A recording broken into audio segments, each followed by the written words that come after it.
Cállate, mira esto realmente. No creo que te toque medio maricón. Creo, Yo maricón. Parece que te equivocaste, Escuchame, ¿vas a comparar esa cagada con esto? ¡Para los dos, carajo! No es joda esto, Quédate quieto porque así no puedo, papá.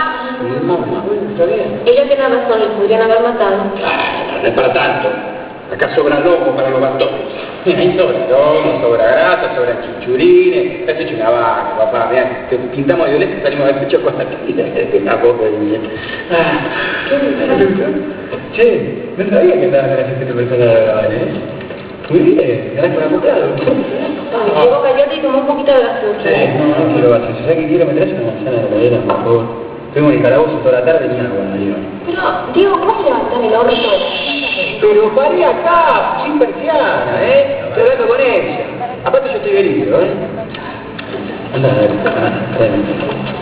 Ya está. Cuidado. Che, vos, ¿qué? ¿Ves cómo se te hace una mujer? Bien, aprende. Y no es Ya está, y cuídate. Sí, escúchame, ¿y sabes algo más de Felipe? Y lo internaron en el regional, está grave.